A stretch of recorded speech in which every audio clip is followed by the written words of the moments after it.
What's up everybody, Manny here, welcome back to the channel. Today I've got an amazingly instructive boulder problem for you around 7A. I've been the setter myself. We're starting out of this drop knee here with this pinch there, left hand crimp, right hand crimp, and then we've got this really high right foot there. Gaston on this very shallow edge there, and then we've got this tricky barn door here. These barn door physics and techniques that we're gonna take a look at today are amazing, really. As you can see, it's pretty vertical there, starting out of a slight overhang, 2 crimps, and then this really shallow kind of slopey lapis edge, another big lapis pinch, also very shallow, and then a huge gap and a big move there to this top hold here. 7 out of 8 in terms of difficulty of this gym here, of the Newton-Kaffenberg, so definitely on the harder end. And let's take a look at it from a slightly different angle. 2 crimps, really high right foot, and then again this Gaston. And here we have to lean in, push with this left foot here against the wall to prevent the barn door from happening. But as soon as we need to step up there onto this first edge from before, we're kind of opening up that barn door.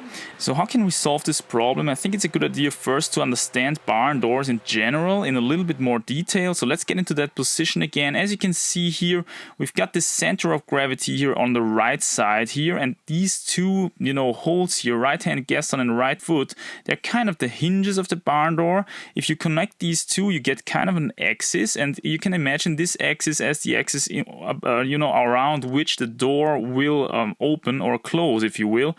And to prevent that, obviously, we gotta have something left of that axis, which puts kind of a counter force against that. So we got the left hand here on this Gaston crimp from before, and the left foot is kind of pushing onto this slightly overhanging, surface here of the wall to prevent the barn door from happening. Let's take a look at it from the right angle.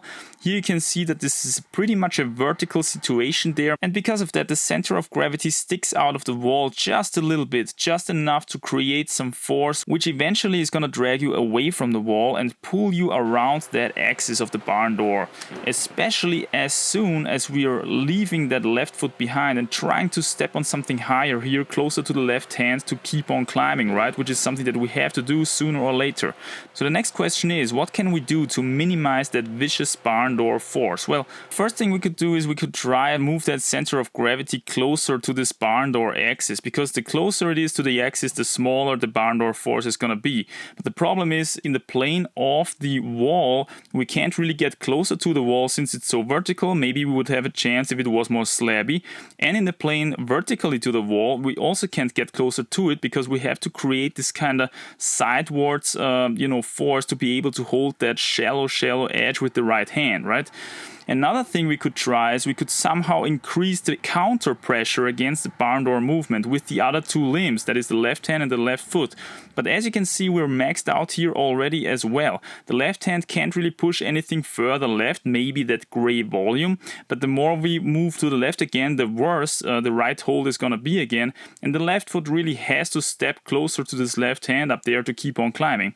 And finally, what we could try is making that barn door axis a little bit less steep, because the more straight these barn door axes are, the less strong the barn door force is going to be. How could we do that? Well, for one thing, we could try grabbing a little higher with the right hand, and what we could definitely try is step higher with the right foot, because as you can see, we got this angled starting pinch down there, which serves us as a foothold later on, and the higher we're going to step that, obviously, the straighter the barn door axis is going to be. So let's take a look at this comparison here. Left starting foothold, drop knee again, left hand crimp and right hand crimp. But look now on the right side, how high I'm stepping with friction against the wall and placing my right foot here really high on that starting pinch to have the opportunity to also grab higher with the right hand.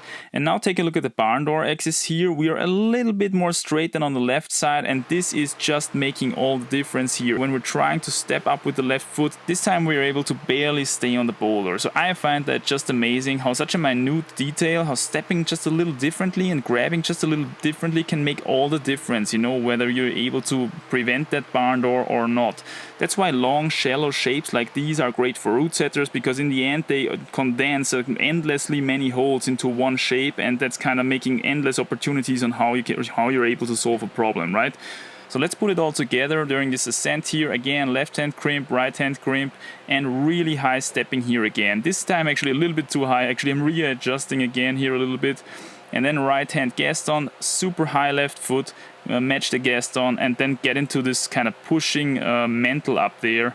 And yeah, finally grabbing the top hold. Really cool boulder I found. Hope you enjoyed it as well. Hope you learned a little bit about barn door techniques and physiques. My friends, stay strong and free somewhere out there. I'll see and hear you quite soon. Bye.